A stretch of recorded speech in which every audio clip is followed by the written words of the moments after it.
What's up, everybody? It's your girl T Moore, and welcome to the Book of Tea. This is, I guess, episode 3 or chapter 3. And this is the second part of a 4-part series where I am talking about my 41 life lessons. So last month in January, I turned 41. I know I don't look it. Shout out to my mama and my daddy. And also, I've been getting into my skincare a little bit better. But this month, I ain't gonna hold you. This month, my skin was acting up, and I really didn't like that, and I didn't appreciate any of that. It was quite ghetto what was happening. At some point, I do hope to stop breaking out like a teenager because this is what it's become at this point. I blame Pernisha.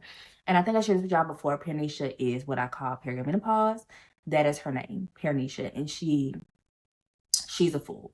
But anyway, let's get into part 2 of our 41 life lessons. So I think we stopped off at number 10. So we're on 11. So give yourself grace, but don't allow it to become a crutch for not doing right or doing the work.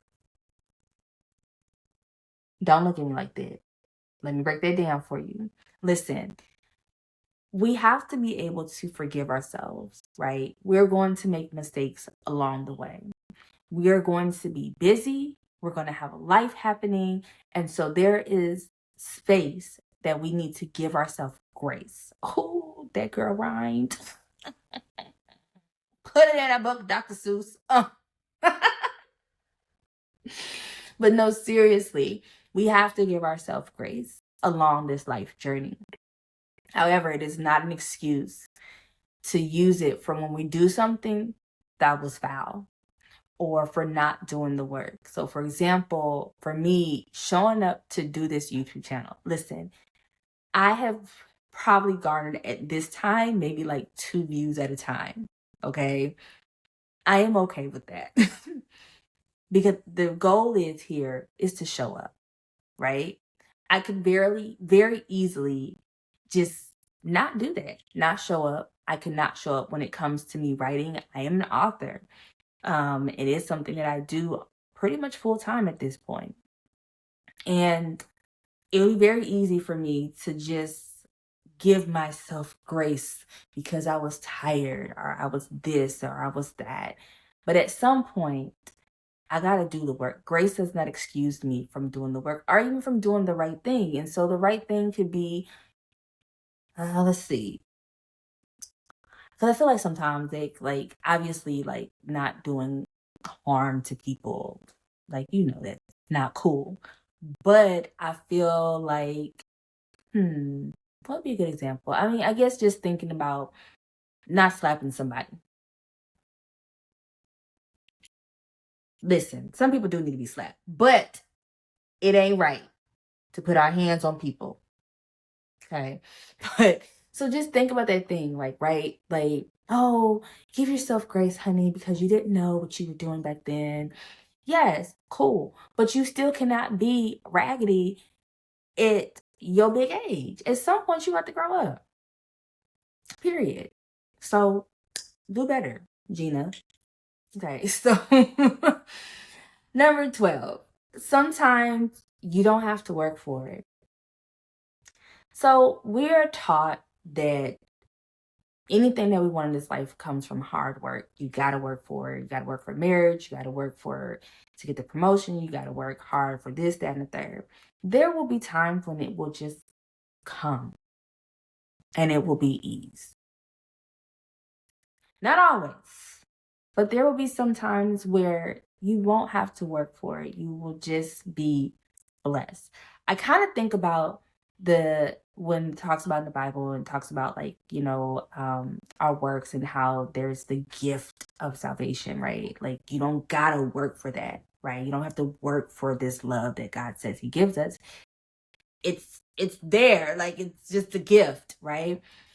So sometimes we will just get those gifts And it doesn't mean the shoe's about to fall off on the other foot. It doesn't mean that something's about to go right. It's just sometimes, baby, this is just a gift.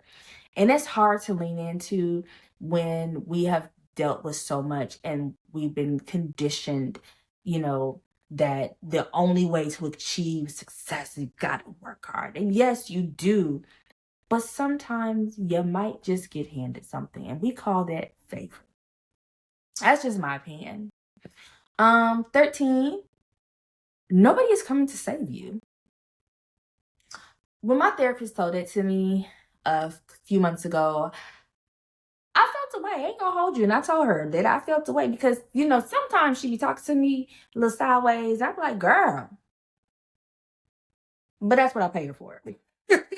I pay her to challenge me, right? And so we're just talking about kind of going back to that thing of like, again, like I believe that I'm destined for greatness, that I'm destined to do amazing things in this life. But this is where sometimes you gonna have to do the work. Like I gotta do the work though, right? Like it ain't necessarily gonna just be handed over to me all the time. Like there are just some things that I just gotta do. And nobody's coming to save me. And that's a hard pill to swallow because, I believe it was a song called, Don't Save Her. But I might be dating myself.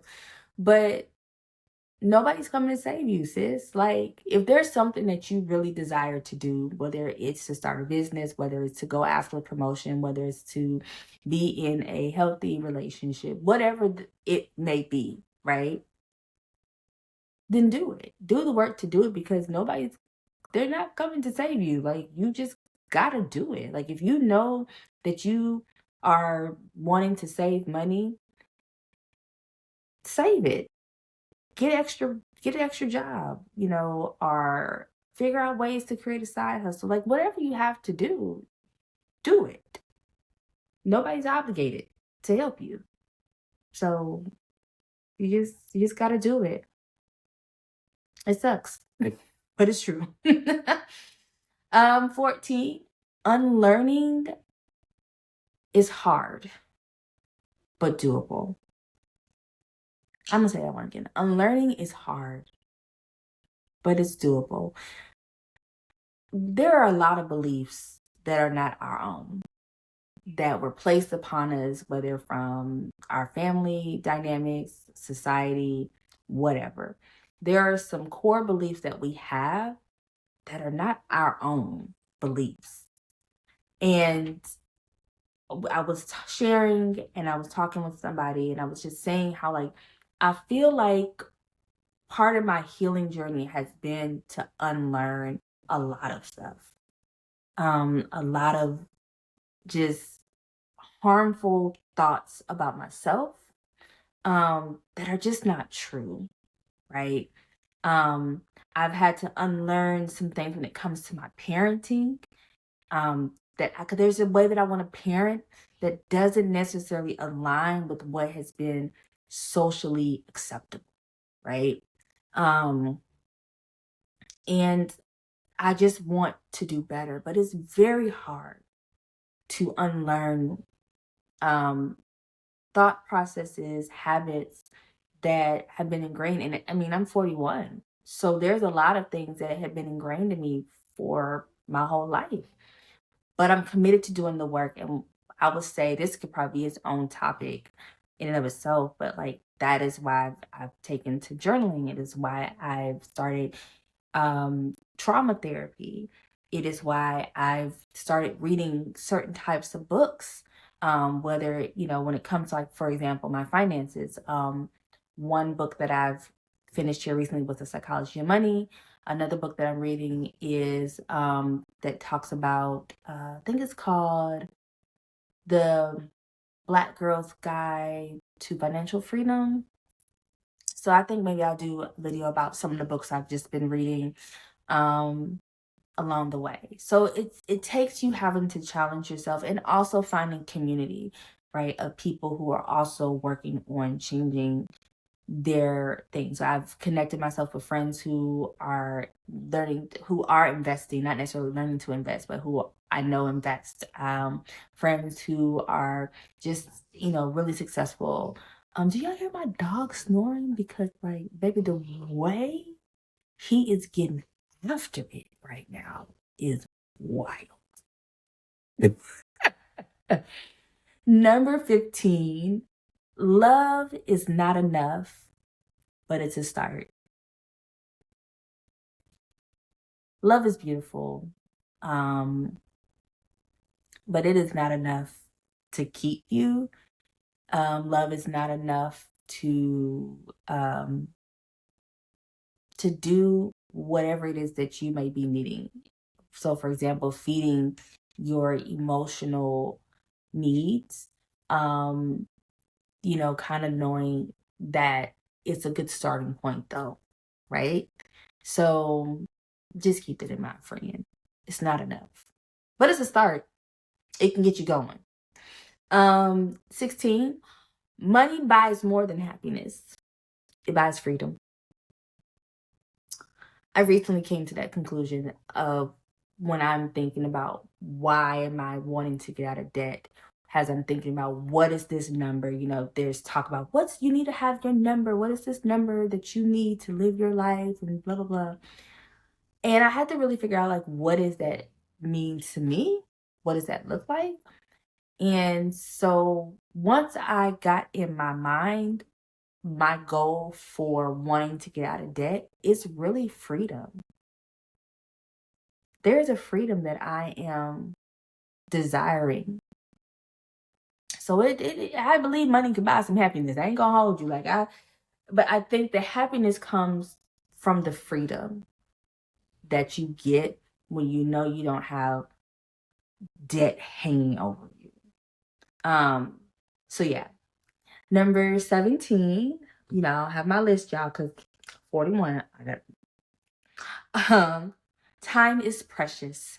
Stop wasting it. I really think that is self-explanatory. And the older I get, the more I understand how precious time is. And because I understand, or I'm still understanding how precious time really is, it requires me to make different choices in my life. Choices I may not have made a few years ago. But I feel like since turning 40, I'm in this next phase of my life. And what do I really want this life to look like? Because time is short and it is precious. And I do not want to waste any more of it.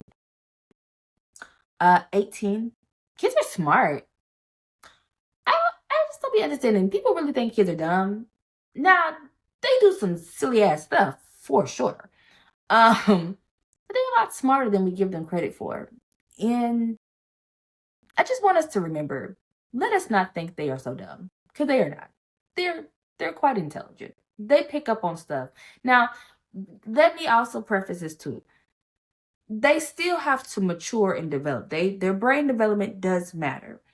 They can pick stuff up, but they don't operate in the same way that we operate because they lack the maturity. Although there are some adults that also lack maturity, but that's neither here nor there. Talking about the babies. So give them credit sometimes. That's all I'm saying. Just give the babies credit. Number 19, you need faith in this life. Listen, I know I have some friends who are agnostic. I don't think I have any atheist friends. I might, and I just don't know it. I had friends who have walked away from the Christian faith, but have found faith in other places. I just really believe that in order to get through this life, you really have to tap into something greater than you. So for me, that has been tapping into my relationship with Christ. And going back up, part of that unlearning for me is kind of unlearning some of the things that I've learned in church that I feel are more so tied into religious activities. I'm here for relationship, and that's going to look different. And I always want to make sure that my relationship with Christ is intact. And what that looks like is something I'm still discovering. But I recognize the need for faith, something greater than myself. So that is what I am working towards. And so I would encourage you to find faith in something greater than yourself. And lastly, for this particular part, better out than in. And yes, I am talking about passing gas. Listen, baby, you got to let that fart out. I cannot tell y'all how many women I know who still talking about they ain't farted in front of their man. Girl, what? You walking around here with your stomach toe up.